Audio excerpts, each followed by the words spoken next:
పదవి లేకుండా ఏ పనులు చేయలేము కదా ఈ రోజులలో. వ్యక్తిని చూసే ఓటేయాలంటే కారం ఉన్న 10 సంవత్సరాలు బీఆర్ఎస్ ప్రభుత్వమే చేయలేదు కదా. అన్న నమస్తే. నమస్తే అన్న. మీ పేరన్నా? శ్యామ్ యాదవ్, ఏ ఏరియా ఇది? రెహమద్ నగర్. ఈసారి జూబ్లీహిల్స్ ఎలక్షన్లో ఏ పార్టీ గెలిస్తే మీకు అభివృద్ధి పనులు అన్నీ జరుగుతాయని మీరు అనుకుంటున్నారు? ఈసారి బీజేపీ గెలిస్తే అభివృద్ధి పనులు అన్నీ జరుగుతాయని అనుకుంటాను. ఎందుకంటే బీఆర్ఎస్ పార్టీ పరిపాలన చేసింది, కాంగ్రెస్ ప్రభుత్వం కూడా పరిపాలన చేసింది. కాబట్టి ఈ రెండు పరిపాలనలో ఏం పెద్దగా మెరుగ్గా కనపడలేదు. కాబట్టి ఒకసారి బీజేపీకి అవకాశం ఇస్తే పనులు చేస్తుందని ఆశిస్తున్నాం. ఎంతవరకు జరుగుతాయి అన్న పనులు? ఇప్పుడు ఉన్న ప్రభుత్వాలకు ఇప్పుడు అవకాశం ఒకసారి ఇస్తే ఎవరు ఎంత పని చేస్తారనేది తెలుస్తుంది.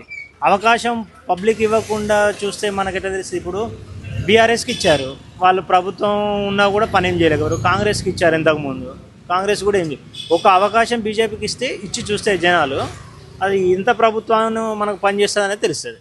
అంటే ఇప్పుడు వరకు ఇక్కడ బీజేపీ ఎప్పుడు గెలవలేదు కదా, ఎలా గెలుస్తుందని మీ నమ్మకం వ్యక్తం చేస్తున్నారు? అంటే ఇప్పుడు 3 పార్టీలు ఉన్నప్పుడు 4 పార్టీలు ఉన్నప్పుడు అన్నిటికీ అవకాశం ఇచ్చిల్లు కదా. అవి పనులు చేయనప్పుడు కొత్త పార్టీకి అవకాశం ఇస్తే పని చేస్తుంది కదా అనే ఉద్దేశంతో చెప్తున్నాం.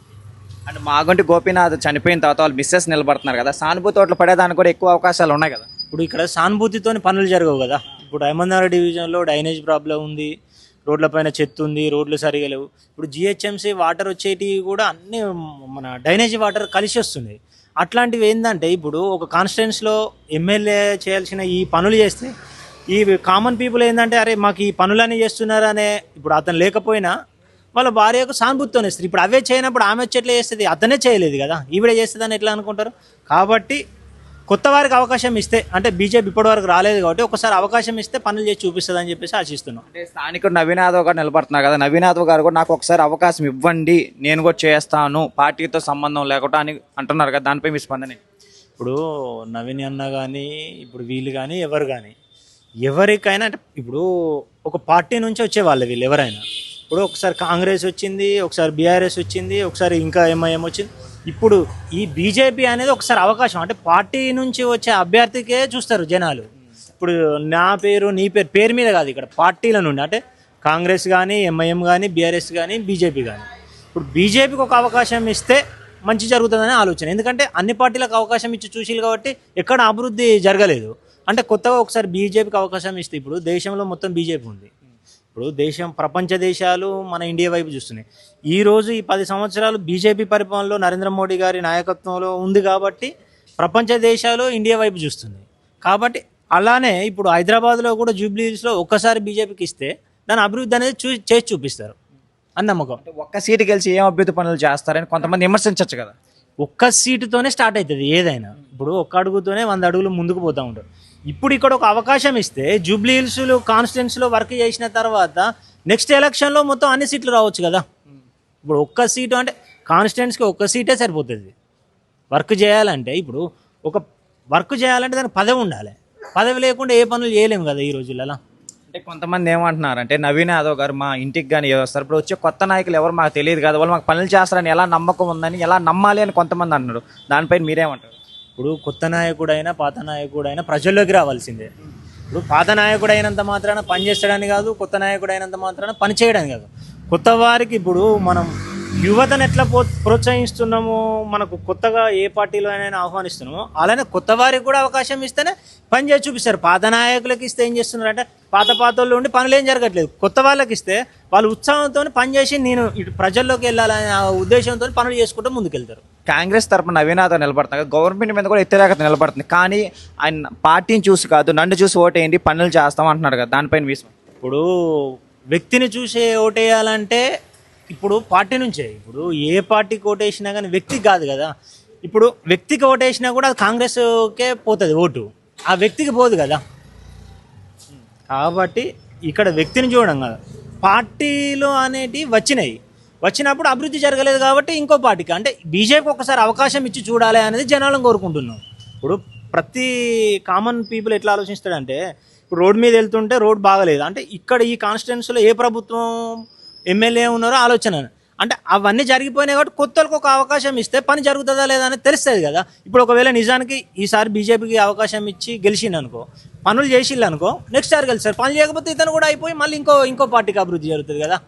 కొంతమంది ఏమంటున్నారు, ఇప్పుడు గవర్నమెంట్ రన్నింగ్లో ఉంది కదా, గవర్నమెంట్కి అధికారం ఇస్తే పనులు చేస్తారేమో అని అనుకుంటున్నారు. ఇప్పుడు అధికారం ఉన్న 10 సంవత్సరాలు బీఆర్ఎస్ ప్రభుత్వమే చేయలేదు కదా, 2 నెలల్లో ఈ ప్రభుత్వం చేస్తుందని ఎట్లా అనుకుంటాం? ఇప్పుడు ఇవన్నీ పరిపాలనలో చేసి పాతబడి పక్కన ఉన్నాయి కదా. కొత్తగా ఇప్పుడు దేశం అంతటా బీజేపీ నడుస్తుంది, తెలంగాణ స్టేట్లో కూడా నెక్స్ట్ బీజేపీ రావాలనేదే యువకులు, విద్యార్థులు, మేధావులు అందరూ ఆలోచన అర్థమైపోతుంది.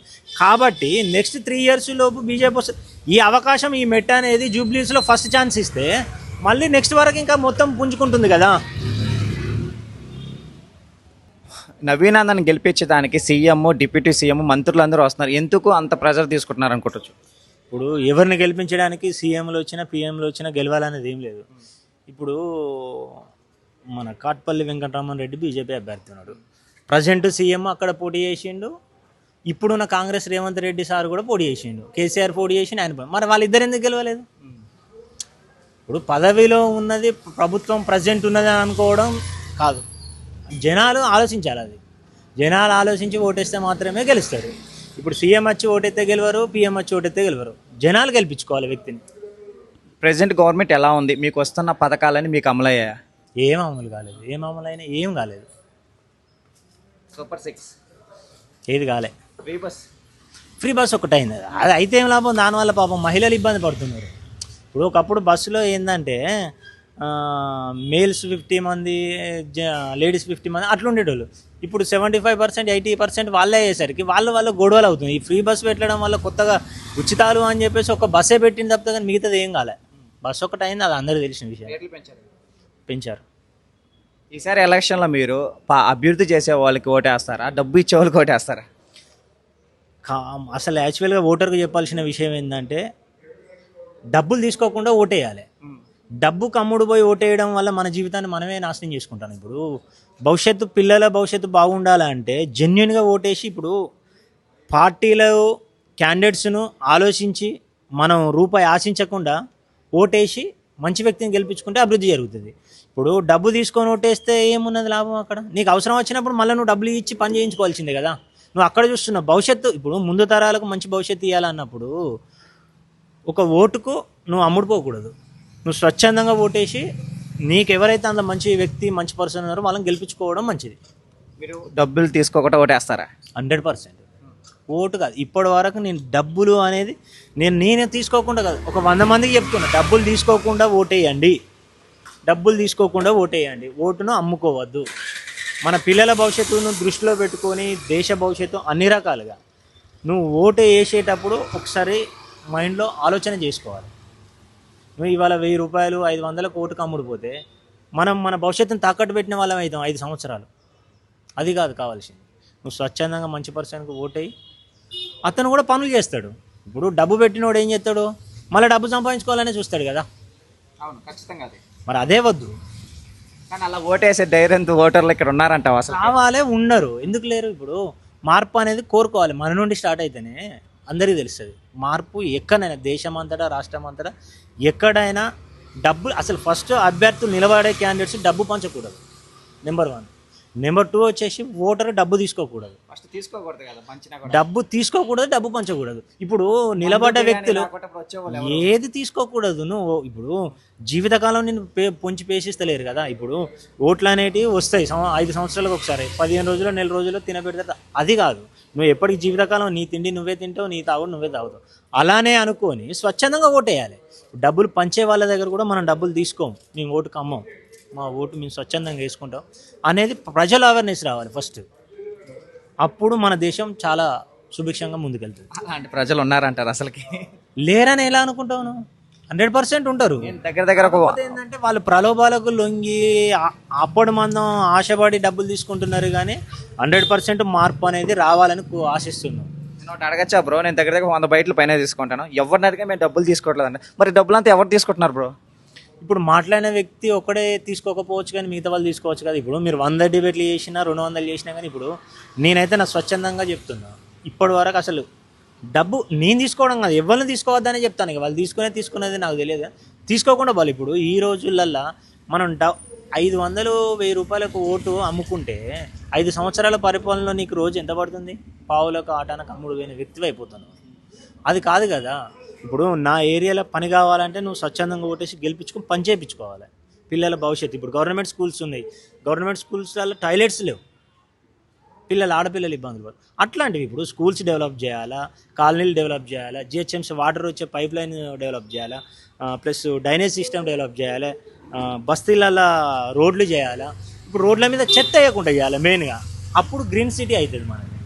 రోడ్ల పైన చెత్త వేయడం ఇవన్నీ బాధ్యతలు ఎవరు తీసుకోవాలి? కాన్స్టిట్యున్సీలో ఉండే ఒక ఎమ్మెల్యే ఉంటే అతని కంట్రోల్లో పనులు చేయాలి జిహెచ్ఎంసీ అని. ఇప్పుడు అతను స్ట్రాంగ్గా ఉన్నప్పుడు ఈ పనులన్నీ అతని పర్యవేక్షణలో జరగాలి కదా. అవన్నీ జరిగినప్పుడు నీకు బాగుంటుంది. పరిపాలన అనేది సక్రమంగా జరిగితేనే ప్రజలు సుభిక్షంగా మంచిగా ఉండగలుగుతారు. మీ ఏరియాలో మేజర్గా ఉన్న ప్రాబ్లమ్స్ ఏంటి? మా ఏరియాలో మేజర్గా చెప్పాలంటే ఒక మినిమం 6 to 7 ఉంటాయి. మేజర్ డ్రైనేజ్ మొత్తం రోడ్డు పైన పొంగి పొరులుతుంది, 365 days నడుస్తూనే ఉంటుంది. నెంబర్ 2 వచ్చేసి జిహెచ్ఎంసీ వాటర్. అంటే మా కాలనీలో అందరూ నార్మల్గా గవర్నమెంట్ ఇచ్చే వాటరే, జిహెచ్ఎంసీ ఇచ్చే వాటరే తాగుతారు. దాంట్లో స్టార్టింగ్లో మురుకులు రావడం నీళ్ళు, అదొకటి ఇబ్బందిగా ఉండడం. రోడ్లపైన చెత్త వేయడం, రోడ్లు గతుకులు, ఏదైనా ప్రాబ్లం ఉండే కరెంట్ లైన్లు, ఫోన్లు సమస్యలు ఉంటే చెట్లు, అదొకటి. ఇట్లా చాలా ఉన్నాయి చెప్పుకుంటూ పోతే. అవన్నీ కొంచెం బాగా చేస్తే బాగుంటుంది జనాలకి. ఇప్పుడు నిత్యావసరాలు ఇవన్నీ. ఇప్పుడు రోడ్డు మీద నడుస్తారు, రోజు నీళ్ళు తాగుతారు, డ్రైనేజ్ రోడ్డు పైన పోతుంది, చెత్త రోడ్డు పైన ఉంటుంది. ఇట్లాంటివి కొన్ని చేస్తే బాగుంటుంది అని ఆలోచన. ఓకే, ఓవరాల్గా ఎంత మెజారిటీ వచ్చేదానికి అవకాశాలు ఉన్నాయి? మెజారిటీ అనేది ఊహించి చెప్పలేను నేను. 100% అయితే జనాల్లో అవేర్నెస్ అయితే వచ్చింది. ఈసారి 100%గా బీజేపీ గెలిపిస్తే మనకు అభివృద్ధి జరుగుతుందనే నా ఆలోచన. Thank you bro. Thank you bro.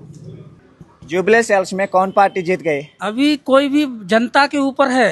हाँ, पार्टी अभी नहीं जीती है, अभी पार्टी के लिए बहुत टाइम है। अब जो जनता करेगी वही होगा। जो पार्टी जनता के लिए अच्छा करेगी वही जीतेगा, चाहे बीआरएस रहने दो, कांग्रेस रहने दो, बीजेपी रहने दो। जो सही काम करेगा वही जीतेगा। जनता है तो पार्टी है, जब जनता ही नहीं है तो पार्टी क्या करेगी? हैं, खाली पीली की भीड़ जमा करना, ये सब करना, उससे थोड़ी होता है। सब जनता के ऊपर डिपेंड करता है कि किसको हम कुछ वोट डालना है। वो जब इलेक्शन हो जाएगा अपने आप निकल के आ जाएगा कि इसको जनता चुन के लाई है, वही एमएलए बनता। अभी गवर्नमेंट अच्छा है, अच्छा नहीं? क्या अच्छा है? क्या अच्छा है बोलो, कौन सा अच्छा है? क्या सुविधा मिली? इधर में सुपर 6 आया ना। सही बात है, लेकिन क्या अच्छा है वो खुद आके गवर्नमेंट जवाब देना ना जनता को कि क्या अच्छा है, क्या सुविधा मिल रही है। हैं, बस फ्री है, लेकिन जो भी लेबर काम करने वाले जा रहे हैं उनके ऊपर तो डबल किराया लग रहा है। रोज हर दिन में किराया बढ़ जा रहा है। तो बोलिए क्या अच्छा है? इसका जवाब गवर्नमेंट देना ना। ठीक है, बस फ्री है, ओनली लेडीज को फ्री है, लेकिन किराया तो बराबर लेबर के ऊपर बढ़ रहा है ना। काम करने तो लेबर जा रही है ना, अत्तापुर जा रही है, कितनी कितनी दूर तक जा रही है। तो जहाँ 100 लगते थे वहाँ 200 लगना शुरू हो गए हैं। तो क्या है, उनकी कुली 800 रुपये है, 200 रुपये किराया निकाल लो, 600 रुपये बचा, फिर रूम भाड़ा निकालो, खाना खर्चा निकालो, क्या बचा? Zero balance. कुछ नहीं करते क्या नहीं, क्या करते बोलो, क्या करते बोलो? इतनी तनख्वाह में क्या करते हैं? पहले फर्स्ट नंबर में आरटीसी का पास 110 में बनता था। अब 1000 कुछ चिल्लर है, हैं? और रोज 30 डेज तो मजदूरी नहीं रहती क्या? नहीं रहती ना 30 डेज। कम से कम महीने में 20 दिन काम रहता, ओनली 20 दिन में रूम भाड़ा भरना, बच्चों की फीस भरना, खाना भी खाना, मतलब सब मेंटेनेंस करना है। तो वो सब जनता के ऊपर है। जनता जिसको वोट देगी वही एमएलए बनेगा। ये नहीं बोल रहा हूँ कि कांग्रेस जीते कि या बीआरएस जीते, जिसका जितना प्रभाव होगा वो निकलेगा।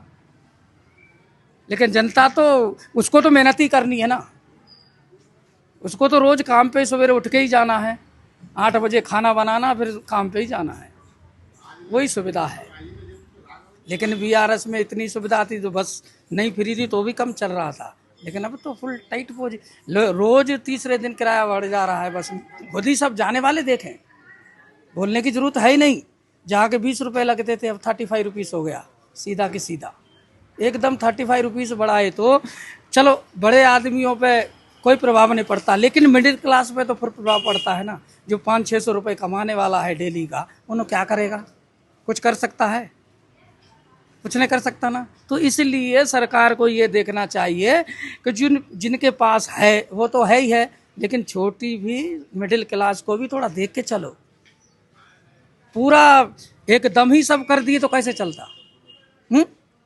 गवर्नमेंट से मैं वो नहीं बोल रहा हूँ, लेकिन गवर्नमेंट को तो सोचना चाहिए। मिडिल क्लास ज़्यादा है, हाई फाई नहीं है, मिडिल क्लास बहुत है। यूपी, बिहार, एमपी, राजस्थान पूरे यहाँ है, मिडिल क्लास हैं। उनका ने रूम किराए के हैं, सब कने उन्होंने 500-600 कमा रहे हैं, बस का किराया डबल है। अब उन लोग क्या करेंगे बोलो आप? रेवंत रेड्डी कुछ नहीं करते हैं। क्या कर रहे हैं? वो केसीआर आते तुम करते हैं हैं? कैसे? मैं क्या बोल रहा हूँ, केसीआर की नहीं बोल रहा हूँ ना रेवंत रेड्डी की बोल रहा हूँ। गवर्नमेंट को वो करना चाहिए जो मिडिल क्लास को सुविधा मिले।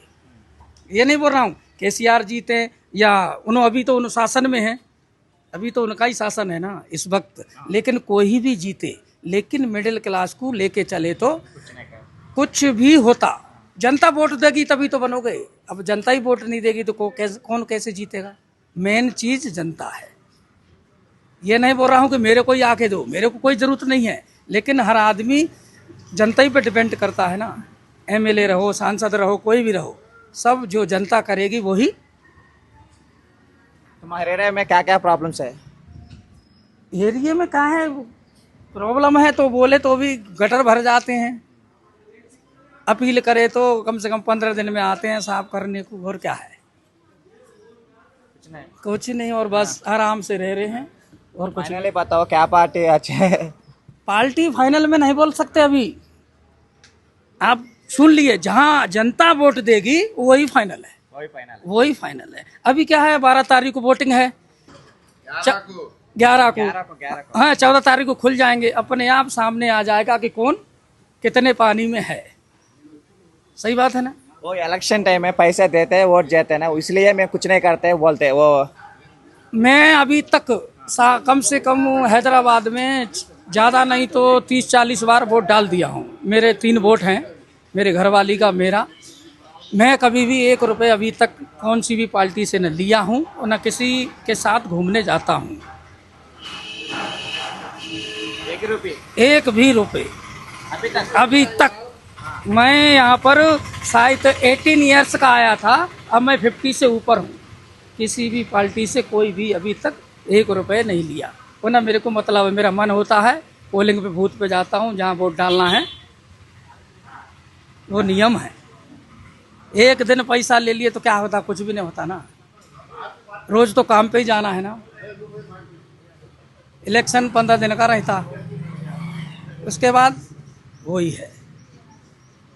इसलिए मैं बोल रहा हूँ जहाँ जनता वोट देगी वही जीत के, वो सेंट्रल में तो बीजेपी रहेगी। Thank you. Thank you. Central